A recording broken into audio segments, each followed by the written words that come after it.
La ciencia en la gran y pequeña pantalla, una actividad realizada por la Unidad de Cultura Científica y de la Innovación, perteneciente al Vicerrectorado de Transferencia y Divulgación Científica de la Universidad de Murcia. Saludos, soy Antonio Rentero y os invito a una nueva entrega de la ciencia en la gran y la pequeña pantalla. Esta es una actividad que realiza la Unidad de Cultura Científica, que pertenece al Vicerrectorado de Transferencia y Divulgación Científica de la Universidad de Murcia, en colaboración con la Fundación Española para la Ciencia y la Tecnología, dependiente del Ministerio de Ciencia e Innovación. En esta ocasión, dentro de este ciclo, la ciencia en la gran y pequeña pantalla, seguimos con la pequeña pantalla con una serie, Chernobyl, una serie de hace un par de años, que se puede ver en la plataforma HBO, y con un tema que es tanto los accidentes nucleares como en general la física nuclear. Y para ello tenemos con nosotros a José Antonio Yerberber. Bienvenido y muchas gracias. No estar aquí. José Antonio es catedrático del área de física teórica del Departamento de Física de la Universidad de Murcia. Es además licenciado en física y doctor en física teórica por la Universidad de Valencia, premio Jóvenes Investigadores de la Región de Murcia 2007 en Ciencia y Tecnología, otorgado por la Fundación Seneca, y es director de una de las 3 tesis doctorales que fueron premiadas por la División de Física Nuclear de la Sociedad Europea de Física en el trienio 2012-2015. José Antonio, siempre cuando vemos algo muy complicado y no lo entendemos, decimos eso me suena a chino, pero cuando en la ciencia hay algo que se nos aleja de nuestra comprensión, decimos que eso es física nuclear. ¿Verdad? La primera pregunta, ¿realmente es tan difícil y tan compleja o nos lo parece a los que desde fuera no tenemos muchos conocimientos? No, yo creo que todo requiere un proceso de enseñanza y aprendizaje, pero de manera natural llega el momento que la aprendes. Y sí, requiere conocimientos específicos de física a cierto nivel moderno, física cuántica sobre todo. Bueno, lo de la física cuántica, ahora habrá más gente que a lo mejor le suene por el universo cuántico, el universo cinematográfico Marvel, y no sé si en ocasiones, y con esto ya podemos empezar a abordar en nuestro tema de hoy, de la serie Chernobyl y el accidente de esa planta nuclear, no sé si en ocasiones el cine o la serie de televisión precisamente lo que hacen es alejar al conocimiento del común de los mortales de la ciencia, porque luego cualquier parecido con la realidad es pura coincidencia. Claro, la ciencia ficción de películas de Marvel sí que tiene, creo que yo, que tiene poca relación con la vida ordinaria, ¿no? O sea, todos esos materiales como el vibranium del escudo del Capitán América o el reino cuántico o nada, ¿no? Yo he visto alguna fugazmente de mis hijas cuando ven ese tipo de películas o series y no veo un buen reflejo de las leyes de la física en ese tipo de películas, ¿no? Pero sí que hay otros ejemplos, como es el caso de la serie que vamos a utilizar hoy como argumento, que es Chernobyl, que no llega a ser del todo un documental, pero tampoco es ciencia ficción, sino que hay un apego más próximo a lo que sucedió en realidad, pero claro, evidentemente para contarnos la historia, algunos elementos que la narrativa obliga a que se dramaticen un poco, ¿no? Sí. Sí, en ese sentido a mí me llama la atención, ¿no?, que haya tenido tanto éxito una serie, en principio muy relacionada con física nuclear. Uh-huh. Una central nuclear, un desastre, que será por eso, ¿no?, por lo llamativo que fue, desgraciadamente, ¿no?, porque eso costó muchas vidas humanas, muchas desgracias, pero llama la atención a un físico, ¿no?, como normalmente si nos ponemos a hablar de física ya empezamos un poco a profundizar, intentar transmitir los conceptos cuesta, y en cambio pues esta serie en concreto ha tenido mucho éxito, ¿no? ¿Y crees que es posible que alguien que a raíz de ver la serie primero haya sentido el interés por documentarse, informarse un poco más sobre qué fue lo que sucedió en Chernobyl, y a través de ahí alguien puede llegar a interesarse por el conocimiento científico? Sí, yo creo que es muy posible. Sí. Saben por lo menos lo que es un contador Geiger que le dan cuando llegan a las zonas estas excluidas. Bueno, hoy en día están más permitidas entrar ahí, porque con el paso del tiempo los elementos radiactivos van decayendo y los de más larga duración, que fueron unos 30 años que se liberaron, cesio, estroncio, que se liberaron en el desastre de Chernobyl, ya están también desapareciendo, ¿no? Después de 40 años. Más de 40, 45, ¿no? Claro, porque en la misma serie eso ha disminuido mucho, sí. Vemos que hay una evacuación, no en las primeras horas, sino en los primeros días cuando ya se toma conciencia de la magnitud, pero hay algunos que además sabemos por testimonios históricos, por las noticias y demás, que o vivían en zonas muy remotas o luego volvieron de manera clandestina, pero que hay gente que ha vivido allí. Y hay algunos a los que no le ha afectado, claro, entre otras cosas me imagino que porque no tenían la granja justo en el bancal de al lado de la central nuclear, ¿no? Claro, yo por lo que tengo entendido, el pueblo que estaba muy próximo a la central nuclear, a pocos kilómetros, lo evacuaron al día, después de 24 horas aproximadamente. Pripyat. Sí. Y luego ya fueron, quizá podrían haberlo hecho más rápido, ¿no? Otros accidentes fueron un poco más rápidos a la hora de evacuar a las personas. Pero bueno, la radiación sobre todo parece ser que afectó sobremanera a los que se refleja muy bien en la película, al personal que estaba trabajando en la central nuclear, que ahí había 2 reactores, había 4 reactores nucleares y sobre todo afectó a uno de ellos. A los bomberos que fueron a apagar el fuego, en total unas 600 personas, de esos sí que murieron, por desgracia, unos 30 en poco tiempo. De esa primera oleada, digamos. De personas que estaban ahí in situ. Y luego, sobre todo, hubo los casos de tiroides, de niños, de personas muy jóvenes, debido sobre todo al consumo de productos lácteos a través de la leche de vaca, de vacas que estaban pastando en zonas contaminadas por yodo las primeras semanas, porque la vida media del yodo es bastante breve, son poco tiempo, pocas semanas. Entonces ahí fue cuando, entonces se calcula para el año 2000, según he leído, unos 2.000 cánceres de tiroides, que eso pues claro, para un niño, una persona joven que tiene toda la vida por delante, son muy dramáticos, y eso claro a la opinión pública impacta mucho y muy en contra, lógicamente, de una central nuclear, de la energía nuclear, ¿no? Que eso se ha utilizado mucho, se ha referenciado mucho todo este tipo de accidente, de este accidente en concreto, que también tuvo un trasfondo político en su momento, porque fue cuando Ucrania y Bielorrusia querían independizarse de la Unión Soviética, y entonces imaginemos aquí que pasa algo parecido en España con ciertos movimientos, ¿no? O sea, también hubo ahí políticamente la situación no era óptima tampoco para encaminar una reacción. Luego, pero un régimen también un tanto opaco. Todo eso se refleja desde un punto de vista occidental, hay que decirlo, porque este accidente se puede hasta comparar con lo que ha pasado con la vacuna rusa, visto desde Occidente, ¿no? Sí. Que es una buena vacuna, pero ha costado reconocerlo también, ¿no? Entonces un poco ahí siempre aspectos más allá de la ciencia. Lo barnizamos todo un poco de ideología al final. Según un poquito, ¿no? Bueno, la serie es una miniserie de 5 episodios de alrededor de 1 hora de duración. Están en la plataforma HBO, se estrenó en el año 2019 con dirección de Craig Mazin y Johan Renck, sobre un guión del primero, de Craig Mazin. Y hay 2 cosas que yo creo que desde el punto de vista técnico sí que son reseñables y que quizás también por eso impacta bastante la serie, tanto la fotografía de Jacob Ide como sobre todo la música, a mi entender, de Hildur Guðnadóttir. Pero yo creo que muchos de los espectadores lo que destacaban eran las grandes interpretaciones de los protagonistas, de Jared Harris y Stellan Skarsgård, que interpretan a una de las personas que tiene que llevar a cabo una investigación y a quien tiene que supervisarla. Y esto, lo que nos estaba contando también José Antonio sobre esa perspectiva ideológica, también puede estar aquí un poco el sesgo occidental a la hora de narrarlo, pero que tampoco creo que esté muy alejado de la realidad, que es aquello del comisario político que supervisa y que los hechos están obligados a acompasarse al relato y no al revés, que esto lo vemos también al comienzo del primer capítulo.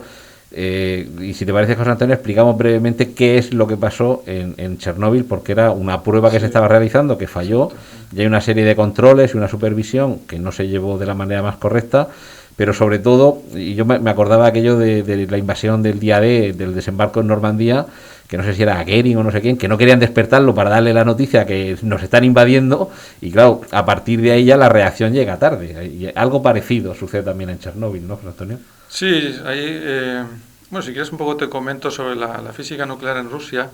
De hecho, la física de partículas, cosmología astrofísica, en Rusia debe mucho, en la Unión Soviética entonces debe mucho a la física nuclear y a la carrera armamentística y a las energías nucleares.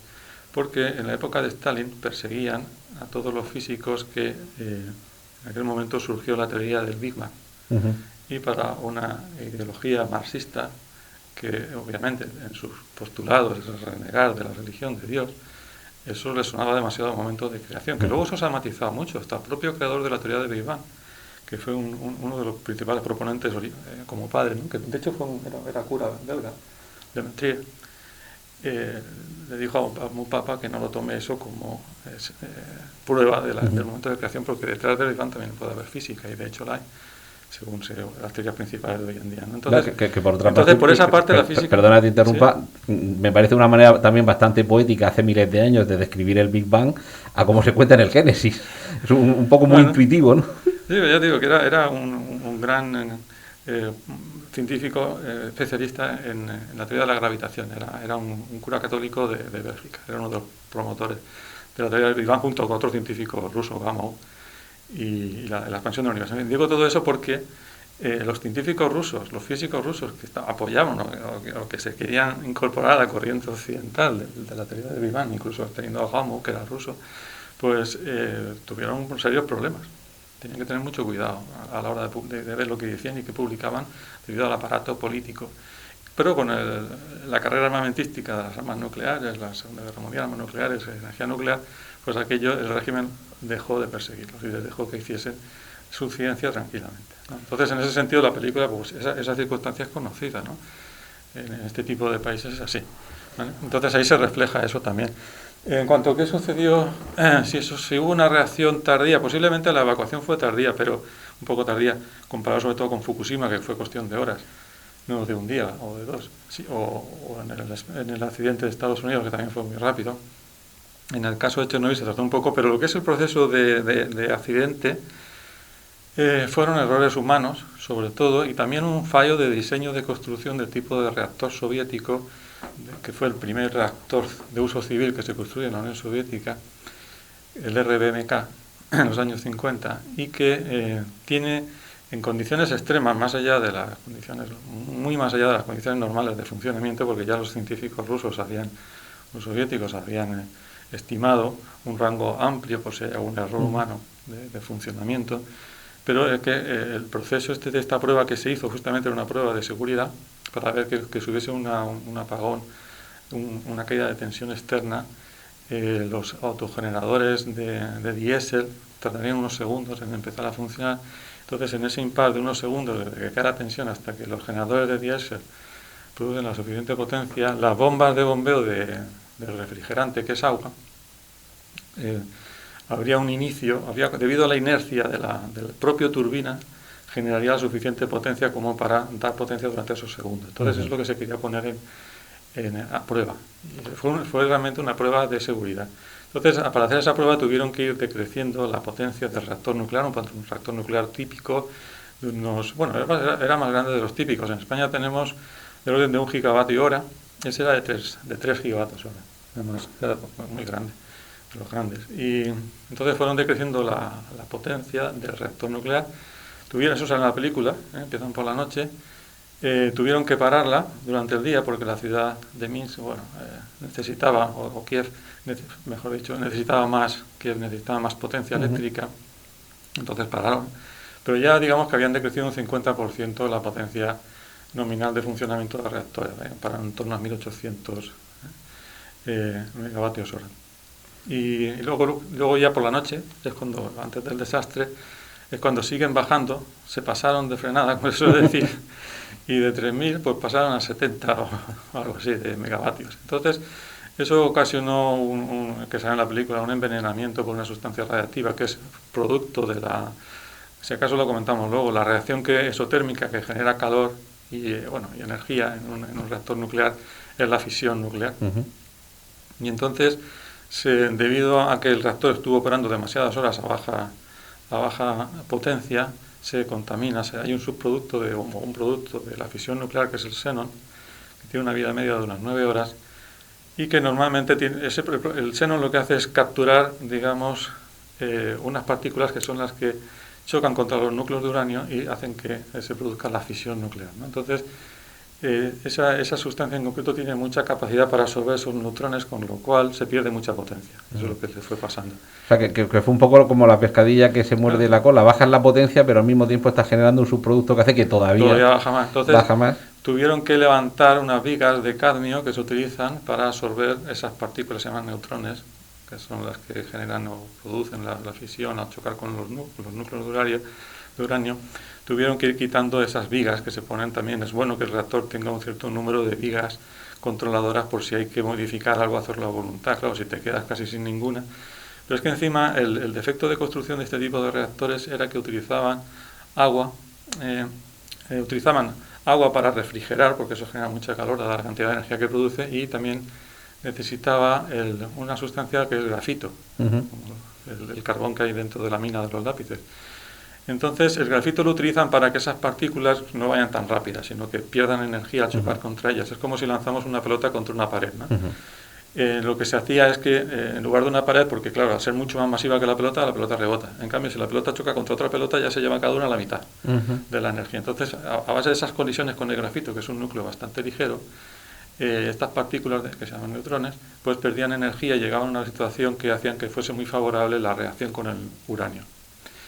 Entonces, a lo que íbamos diciendo, ¿vale? Habían subido las barras, se había contaminado con xenón, y entonces el agua, que además del grafito, que es el grafito lo que se llama moderador, y el agua se llama refrigerante. Y el agua tiene un poder también de absorción de neutrones, es también como otra especie de veneno, que se llama en el argot veneno, ¿no? Junto con el xenón. También tiene una capacidad, porque el agua te puede pasar agua pesada, que también es un producto natural. Al absorber el neutrón pasas a agua pesada.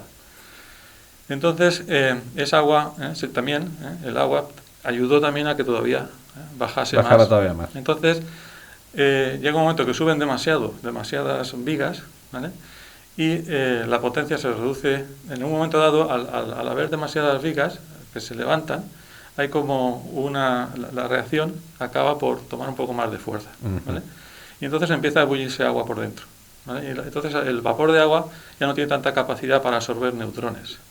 Entonces, al ser menos denso. Exacto, se pierde entonces esa capacidad del agua como veneno para absorber neutrones, y entonces la reacción nuclear empieza a subir bastante. Entonces ellos creen que empieza a subir la reacción nuclear, porque claro, en principio hubo cierta confianza en que como el xenón tiene 9 horas de vida media, y bueno, esto lo dejamos un poco funcionar a su marcha y ya irá decayendo.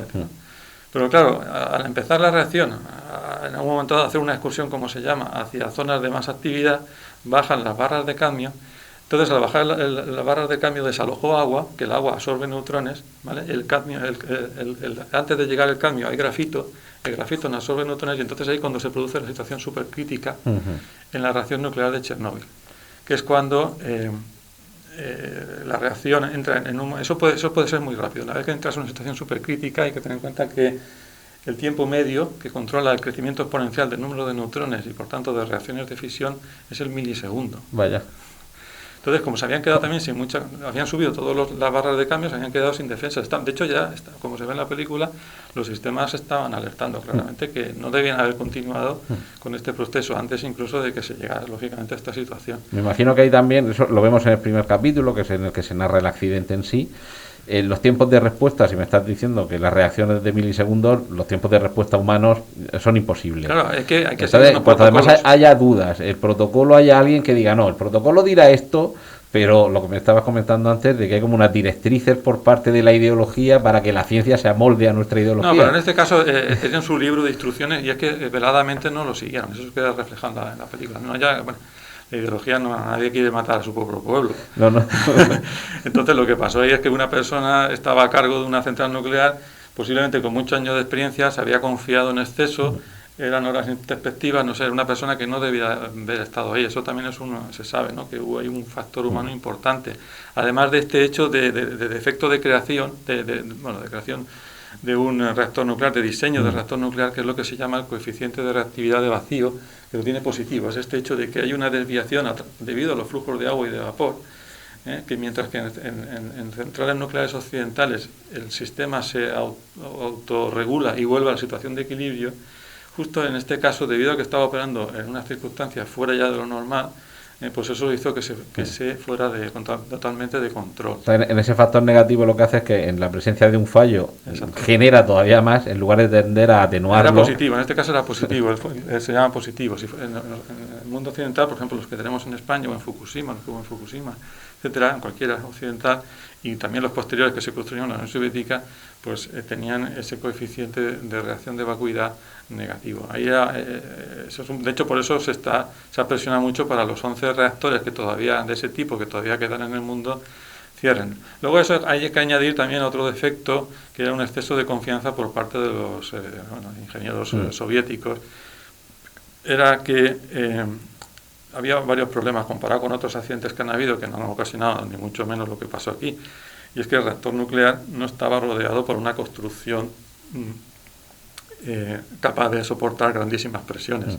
Esto no era así. El reactor nuclear de Chernóbil no lo tenía, ese tipo de contención para nada, no tenía ninguna contención. Era el edificio.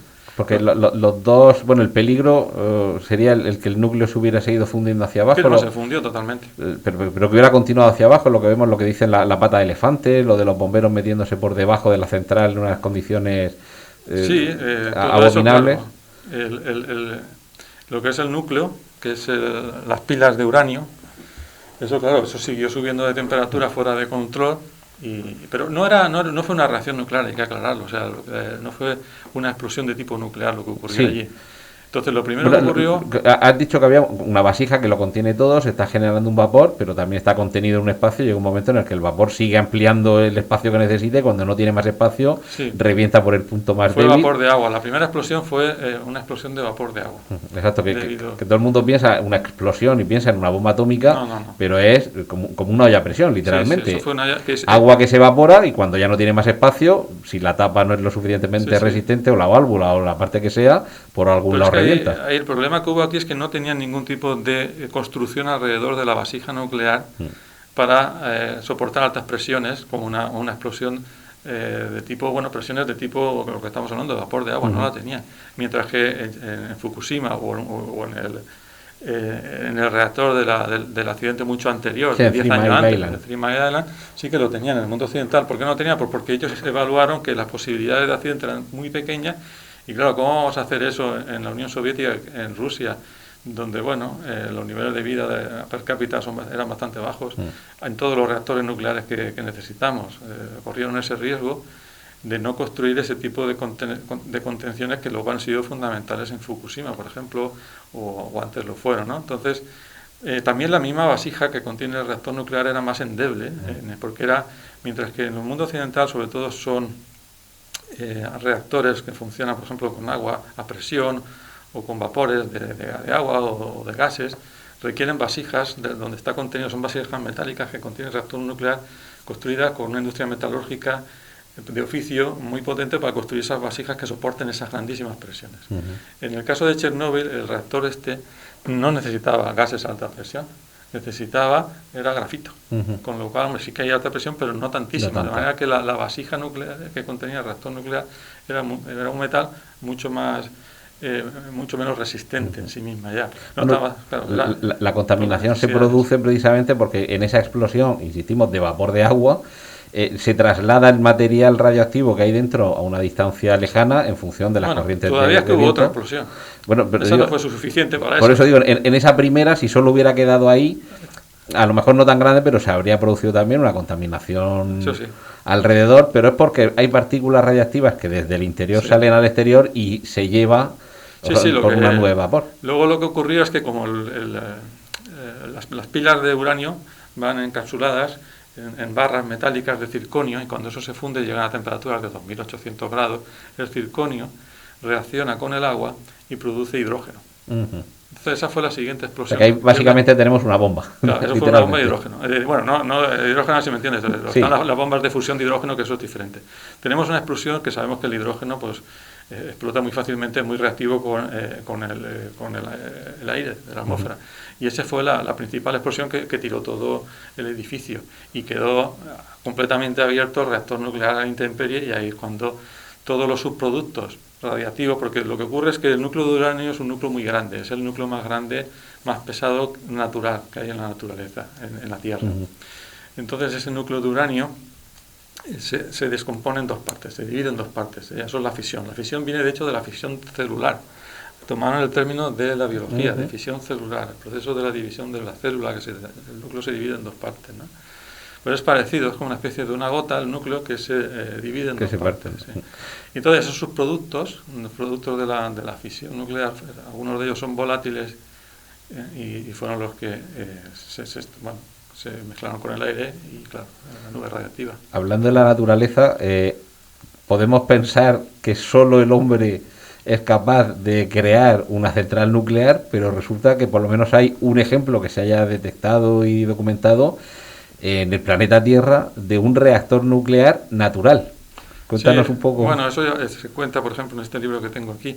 Y bueno, en el Congo se descubrió, en unas minas de uranio se descubrió ese tipo que había completamente indicios por los productos, bueno, el tipo de mineral que se encontraba, que había habido ahí una reacción de tipo de fisión autosustentada. O sea, nosotros ahí en un reactor nuclear se controla este proceso. Es como cuando es una reacción en cadena. Al mismo tiempo que eso que he dicho antes, que el núcleo de uranio se divide en dos partes, también se emiten esas partículas que son como las cerillas, los neutrones, que van a otro núcleo de uranio. Típicamente a lo mejor se producen 2 o 3 neutrones por fisión.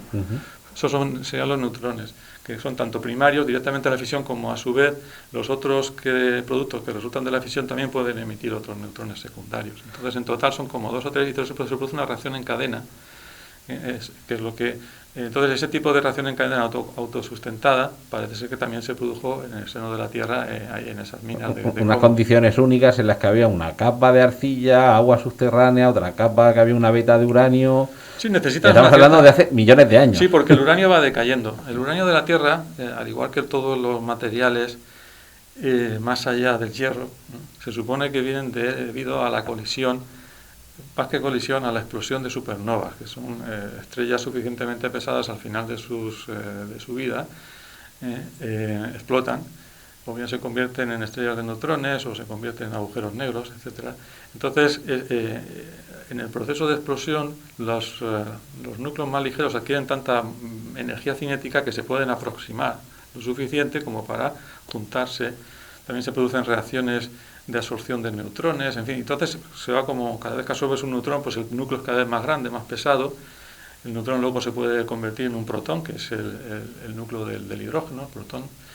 Y en fin, ahí es ahí como hoy en día la física, a partir de los años 60, explica de dónde vienen los elementos pesados en la Tierra. Entonces, claro, el uranio 238 es más pesado que el que se utiliza. El uranio natural es sobre todo uranio 238, un 97%, y tiene un torno a un 3% de uranio 235. El 235 es el que produce la fisión en una reacción nuclear. Ese es el que más interesa. Lo que pasa es que es menos abundante. ¿Por qué? Porque su vida media es ligeramente inferior a la del uranio 238, que procederían de esa explosión, de esa hipotética supernova a partir de la cual se generaría el sistema solar.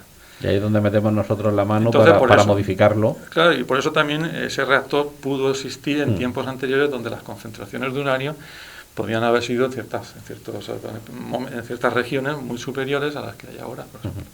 Tener ahí uranio y entonces el uranio generaba una reacción autocontenida en cadena. Eso también prueba otra cosa, es que los materiales radiactivos están ahí quietos. Sí. No hay si se tratan bien, no tienen por qué... Los desechos nucleares no tienen por qué ser un problema. Eso, hay un documental que no sé si es Hacia la Eternidad o algo así, que habla sobre los depósitos estos de donde se almacenan a largo plazo los residuos nucleares. Y claro, estamos hablando de productos que dentro de 11.000 años, o de 1.000.000 de años, o de 1.000 años, en fin, según cómo va decayendo, todavía pueden continuar siendo un peligro. Y lo que me llamaba mucho la atención de ese documental es cómo alertamos a alguien de dentro de 10.000 años para que no entre ahí. Bueno, yo creo que entonces, si van a entrar ahí, es que tendrán cierta tecnología y podrán detectarlos. que habrá ciertos niveles de radiación, supongo que ya bastante residuales, porque lo que ocurre en las centrales nucleares y lo que pasó en Chernobyl, la mayor cantidad de energía se libera en los primeros días. De hecho, la mayor cantidad de radiación en la central se liberó en los primeros días. Aunque se tapa completamente, luego se echó ácido bórico, porque eso es un absorbente de neutrones, para que no volviésemos a una situación de reacción crítica de fisión, y por si acaso se le echó boro, y luego ya el otro tipo de materiales. O sea que más o menos fue bien pensada la reacción científica, Legasov. Esta gente en su comité sabían bien materiales que elegían. Bueno, luego estaba la solución primera de urgencia, la de los famosos liquidadores, que eso terrorífico cuando aparece ese segmento en la serie, que es básicamente ponte un traje NBQ que va a servir de poquito, pero ponte algo, ponte una placa metálica en el cuello y otra en los genitales para tratar de protegerte un poquito, y tienes 45 segundos para coger una pala de escombro, echarla por el hueco y volverte. Sí, pero eso duró tiempo. Los Sí. liquidadores fueron, según he leído yo, en total de unos 600.000. Porque también se tuvo cierto cuidado de no exponerlos a dosis extraordinariamente elevadas. Eran unos centenares de milisieverts. Teniendo en cuenta que un trabajador, por ley, no debe estar sometido a más de 50 milisieverts por año, ¿no? Entonces esos liquidadores, los que más, fueron algunos centenares de milisieverts en poco tiempo, ¿no? También debe decir que una persona que haya sido tratada de radioterapia puede recibir dosis de radiación comparables a las de los bomberos de Chernóbil. De manera que si eso o sea que eso es muy la realidad. Pasa es que esto es controlado y se va distribuyendo en unos cuantos meses y se localiza en unas partes del cuerpo. Pero quiero decir que todos estamos sometidos a radiación cuando nos comemos un plátano, hay radiación de radón. Nosotros mismos procedemos de la fisión, que he hablado antes, de procesos de fisión, en fin, de las estrellas. En definitiva, que eso es son las leyes de la naturaleza que están ahí. Una cosa, cuando nos referimos a Chernóbil, aunque algunos ya teníamos 16 años cuando sucedió, pero se ve como algo 14. de hace muchísimos años. Y uno piensa, bueno, ahora, cuando sucedió lo de Fukushima, esto va a ser otro Chernóbil. Y afortunadamente no fue. Sí que es cierto, las circunstancias son completamente distintas, porque no es un fallo de la propia planta, sino un terremoto y un tsunami. Es un poco, casi parece una película de Godzilla. Pero, ¿por qué, además de esas circunstancias, es tan diferente lo que sucedió en Chernóbil y lo que sucedió en Fukushima? Bueno, es muy diferente de entrada porque el mismo reactor es muy diferente. Entonces, en Fukushima son tipos de reactores que no utilizan grafito. Entonces no había ese problema con esto que he dicho antes del coeficiente de reactividad, que es positivo, y que en lugar de atenuar, si hay una desviación de lo normal, en lugar de atenuar y volver al equilibrio, es al revés, ¿no? Lo que pasó en Chernóbil, en esas circunstancias que debían haberse evitado por los técnicos y operarios. En el caso de Fukushima, después del terremoto, los 4 reactores se pararon. Entonces, en lugar de tener un gigavatio hora, teníamos una radiación debido a los productos que se habían generado de la fisión que había habido hasta ahora. Hasta ese momento. Entonces ya estamos hablando de una potencia que era un 1% de la potencia del reactor, mientras que en Chernóbil era 100% o más, claro, porque se había descontrolado. Luego, segundo, había en Fukushima había estructuras de hormigón, en fin, estructuras muy potentes para contener densidades gases a muy alta presión, ¿vale? Entonces, y la misma vasija del reactor nuclear también era mucho más fuerte que la de Chernóbil. Entonces, jugaban un poco con unas válvulas. Cuando aumentaba la presión en la vasija del reactor nuclear, todo ese vapor de agua lo pasaron al otro contenedor y por ahí pues ya ganabas tiempo. Se podía regular mejor. Y luego, lo que pasó en Fukushima es que se perdió el circuito de refrigeración de agua debido a que se inundó. Las bombas, todo el circuito de refrigeración se perdió, ¿vale? Y entonces había un mecanismo de enfriamiento de emergencia que funcionaba, pero también fue fallando progresivamente a lo largo de los días. Entonces, en 2 o 3 días ya todos los sistemas de refrigeración de emergencia ya dejaron de funcionar. Entonces tuvieron que empezar a introducir agua, los bomberos, con bombas de bomberos. Entonces, claro, eso no puede meter agua a tantísima presión. Entonces ahí es cuando tuvieron ciertos escapes de hidrógeno, porque intentaron aminorar la presión del contenedor para poder enchufar agua, porque no podían con una bomba solamente de bombero. Tiene menos potencia de la que ya se requiere dentro. Entonces tenían que aliviar la presión de alguna manera, y ahí es donde se produjo un escape de hidrógeno en 2 de los reactores, en días diferentes, un día o 2 después en cada uno de ellos, y eso produjo de nuevo una explosión de hidrógeno. Porque claro, como se había vuelto a calentar el reactor nuclear, se había derretido el reactor nuclear, y se habían alcanzado grandes temperaturas. De nuevo el circonio, que hemos hablado antes, que está en los tubos donde se meten las pilas de uranio, pues se había alcanzado grandísimas temperaturas, había reaccionado con el agua, con el vapor de agua, y había generado hidrógeno, y el hidrógeno se les escapó. Hubo al intentar sacar y disminuir la presión, hubo escape, se fue al techo y explotó. Y esas son las imágenes que de vez en cuando aparecían de grandes explosiones que vemos el tejado del edificio. Lo vemos volar por los aires. Eran explosiones de hidrógeno en los reactores 1, 3 y 4. Pero también de una entidad mucho menor, mucho menos destructiva y mucho menos contaminante. Claro, porque también que estaba Fukushima. cerrado, el reactor nuclear estaba encapsulado por esas estructuras, entonces, claro, ahí no se quedó al aire libre haciendo de las suyas, como si fuese la boca del infierno, eso, como se ve en la película de Chernobyl. Eso fue muy distinto. Aún así, todos tuvieron que bombear agua, esa agua se convirtió en agua radiactiva, que luego la fueron tratando, la fueron retirando, en fin, todo eso son... bueno, ahí lo hicieron bien en ese sentido al final, ¿no? Pues esa agua no la tiran directamente al mar, aunque algunas hubo algunas fugas, ¿no? Sobre todo la pérdida de material radiactivo se originó en el reactor 2, porque parece ser que hubo una pequeña grieta, algunas grietas en el contenedor, porque parece ser que hubo se cree que hubo una explosión de hidrógeno dentro. Que habían tenido un terremoto, que también es comprensible que los materiales... Fue después, o sea, fue más bien que se piensa que hubo una, más fuerte todavía, una explosión de hidrógeno dentro del contenedor, que hizo alguna abertura y que por ahí es donde se escapó algo de material radiactivo, pero bueno, a niveles no se pueden comparar para nada, ¿no? Ya, de hecho están ya volviendo muchos, hay zonas excluidas, pero muy próximas a la central. O sea, no ha habido ningún muerto. O sea, en ese sentido, si Chernobyl hubiese tenido todas esas medidas, pues habría sido otra historia.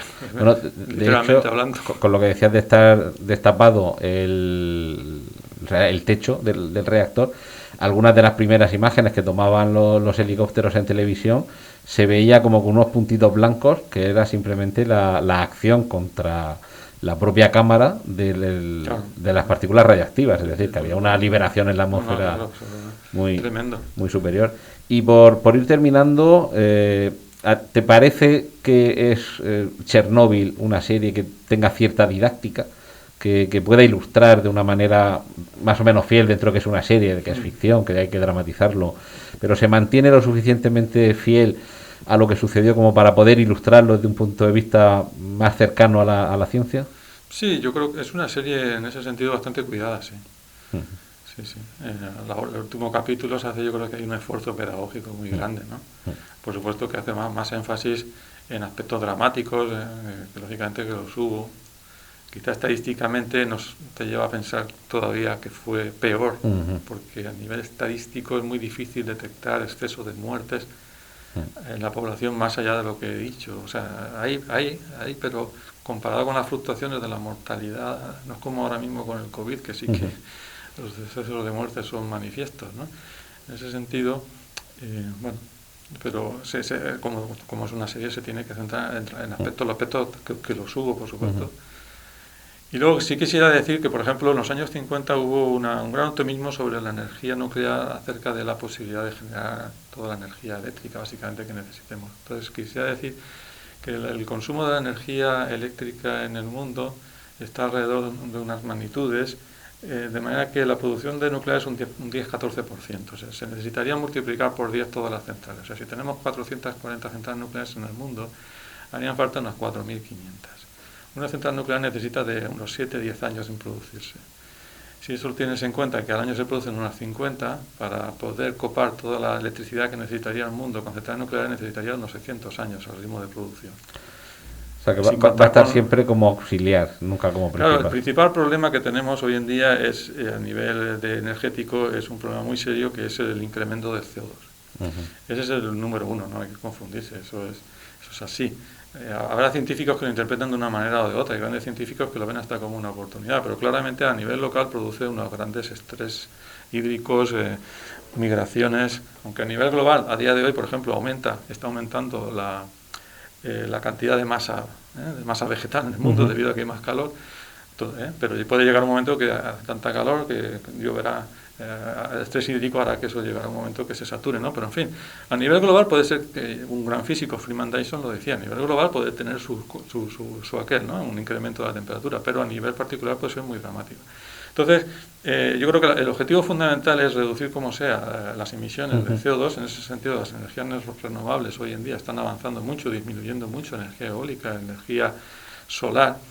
Y es ahí, hay que, digamos que la producción de carbón en España es un 30%, en Europa va por esa media. Eso es lo que yo creo que hay que intentar con energía reducir. Y luego una vez que se reduzca eso, pues ya plantearse reducir la energía nuclear, pero no quitar las plantas nucleares sin antes garantizar que se ha reducido la generación de CO2. Por ejemplo, en Francia tienen muchas centrales nucleares y el peso en CO2 per cápita, la cantidad de CO2 que produce per cápita una persona en Francia comparada con España es más de un 30% menos, que eso es notable, ¿no? Un país más avanzado, más...